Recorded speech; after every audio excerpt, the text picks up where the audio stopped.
Bismillahirrahmanirrahim. Assalamualaikum warahmatullahi wabarakatuh. Di sini saya akan menjelaskan bagaimana cara membuat daftar isi otomatis dengan menggunakan menu heading dalam setiap subbab dan subbab naskah, bab dan subbab naskah. Nah, di sini saya akan mencontohkan dua naskah ya, naskah buku panduan PBL. Nah, di dua naskah ini akan saya tunjukkan ada satu naskah yang sudah menggunakan menu heading, kemudian satu naskah lagi belum menggunakan menu heading. Dari mana kita bisa mengetahui bahwa dia sudah menggunakan heading atau belum. Nah, di menu view ini bisa kita centang yang namanya navigation pane. Nah, di naskah buku panduan PBL 2021 ini sudah menggunakan menu heading, buktinya di navigation pane-nya sudah dapat kita lihat apa yang menjadi isi dari buku panduan PBL ini.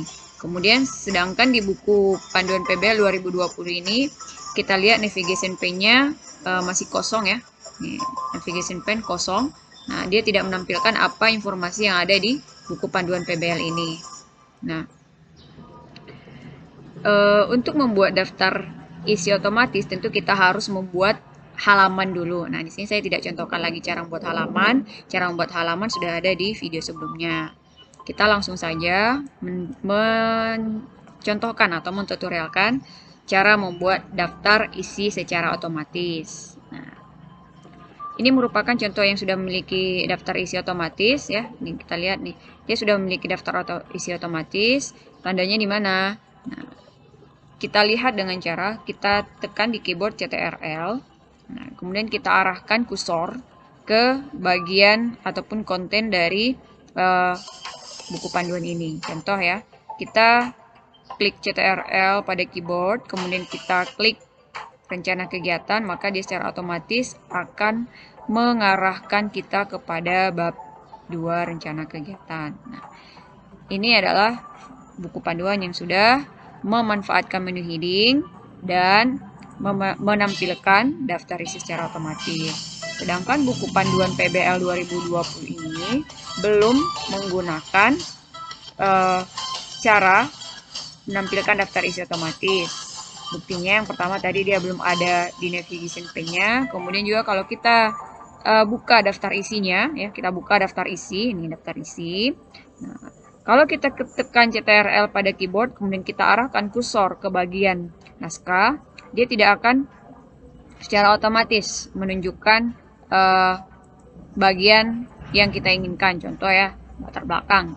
Kita klik dan latar belakang, dia tidak akan secara otomatis ke latar belakang. Nah, sekarang kita akan memperbaiki naskah buku panduan PBL 2020 ini dengan menggunakan daftar isi otomatis. Caranya adalah dengan menggunakan menu heading. Menu heading itu ada di mana? Dia ada di home ya. Menu home, kemudian stylus heading. Dari dia heading normal sampai heading 1 hingga sampai heading yang kita inginkan. Nah, ini dia sini sampai heading 3. Jadi Microsoft Word sudah menyediakan heading normal, kemudian heading 1, 2, dan 3. Oke. Kita lanjutkan ya di sini. Nah, menu headingnya ini ada heading 1, heading 2, dan 3. Kita buka kata pengantar ya. Ini ada kata pengantar. Nah, kalau di sini kita bisa lihat kata pengantar.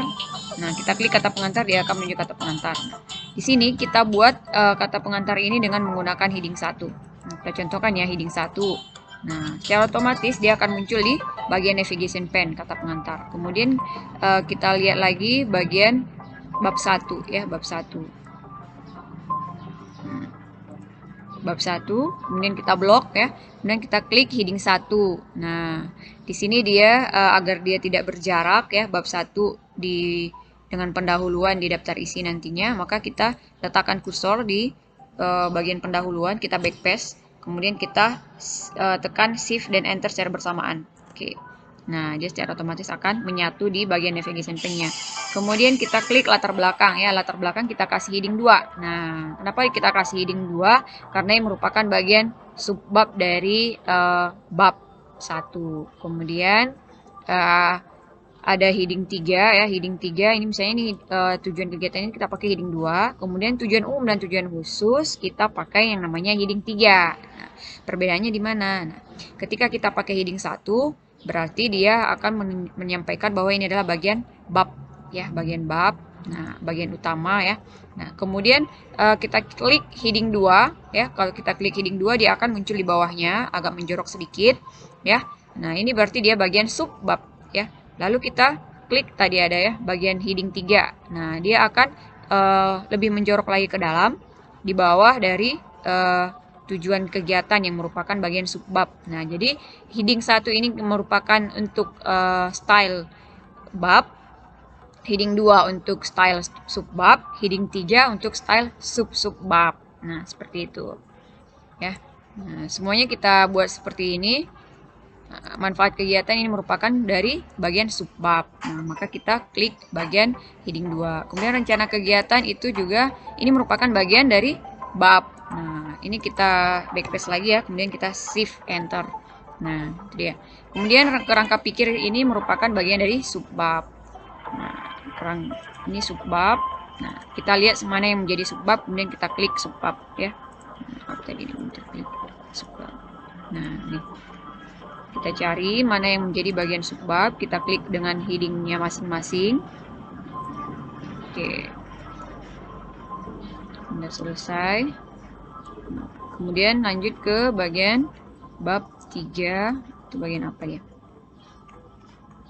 Ya, kita blok, kemudian kita kasih heading 1 ya. Kemudian ini kita backpass lagi ya. Backpass, kemudian shift enter. Nah, lalu ini merupakan bagian subbab. Kemudian ini subbab ya.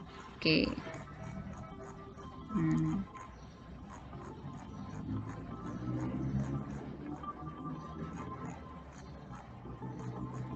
Nah, ini bagian penutup bab. Oke.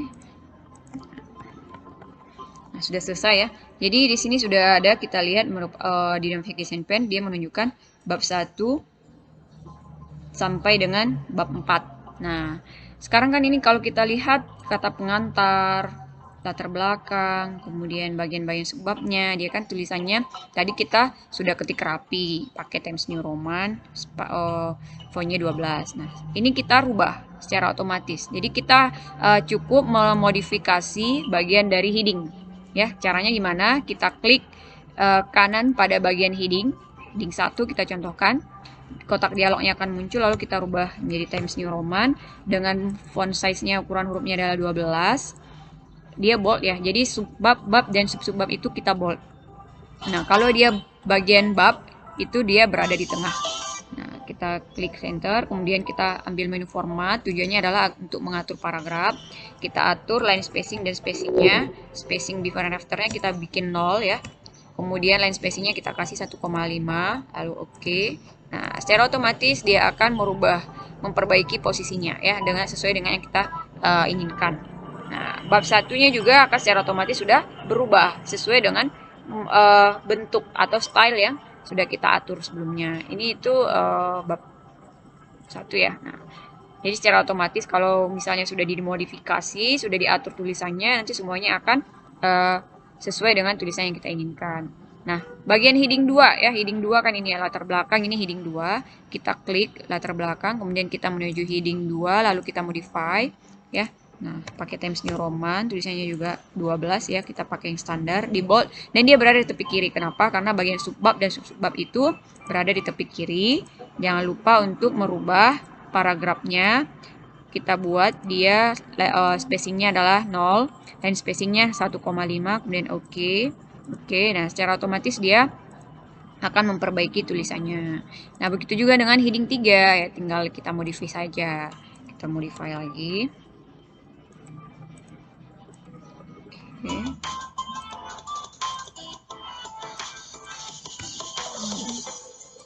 Juga 0, kemudian line spacingnya adalah 1,5, oke.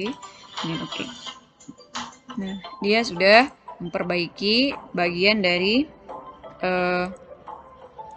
masing-masing bab, subbab, dan sub-subbab. Nah, ini sudah tertera di bagian ini. Nah, ini kita tinggal tambah aja nih, kan bab 1 tadi 1.1 ya. Nah, oke. Kemudian tujuan, kita klik aja di sini tujuan, dia akan secara otomatis mengarahkan kita ke bagian yang kita inginkan, yang kita klik ya. Oke, 1.3. Nah, ini 212 udah 3 ya, 3.1. Oke. Kemudian 3.2. Nah, kita bagian ke atas ya. Lalu kita ingin menampilkan daftar isinya sekarang ya. Kalau sudah selesai dengan menu heading, kita lanjut ke daftar isi. Ini kita hapus aja ya, kita hapus. Kita tinggal letakin aja kursornya di halaman kosong.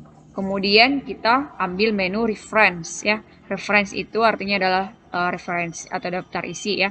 Kemudian ada table of content, kita klik aja table of content-nya. Di sini ada berbagai macam jenis. Nah, ini kita pakai tadi adalah heading 1 sampai heading 3 dan memang secara umum daftar isi itu menggunakan heading 1 sampai 3. Boleh kita pilih contents, boleh kita pilih table of content. Itu sama aja. Ya, kita contohkan. Nah, ini udah ya. Nah, secara otomatis dia akan memunculkan apa yang ada di navigation pane di kertas bagian daftar isi. Ini table of content-nya kita langsung rubah saja menjadi daftar isi. Oke, daftar isi. Lalu ambil styles heading 1. Nah, otomatis dia muncul di sini daftar isi. Kemudian ini kata pengantar sudah ada di sini sesuai dengan nomor halamannya masing-masing. Oke. Nah, apa buktinya lagi kalau ini sudah berhasil kita menggunakan daftar isi otomatis? Nah, sekarang kita tekan aja CTRL di keyboard, kemudian kita arahkan. Contoh, kita ingin melihat pendahuluan ya. Tekan CTRL, kemudian klik bagian pendahuluan. Secara otomatis dia akan menuju ke bagian pendahuluan latar belakang. Oke. Nah, daftar isi. Kemudian ini juga halaman sudah otomatis ya, otomatis. Jadi kita nggak perlu mencari tahu atau berpikir rencana kegiatan itu di halaman berapa. Ya. Kemudian tata cara penulisan dan sebagainya di halaman berapa. Kita nggak perlu memikirkan itu. Nah, secara otomatis dia sudah dipanggil oleh Word ini ya. Kemudian untuk merapikan ya, ini tinggal kita blok aja, kita atur sesuai dengan jenis tulisan yang kita inginkan. Kita pakai aja Times New Roman kemudian 12. Spasinya boleh diatur menjadi 1, kemudian before after-nya bisa kita hilangkan ya, agar dia tidak terlalu renggang. Oke, selesai. Ya. Nah, itulah dia, sekian untuk cara pembuatan daftar isi otomatis dengan menggunakan menu heading dalam setiap bab dan subbab pada naskah. Terima kasih, semoga bermanfaat.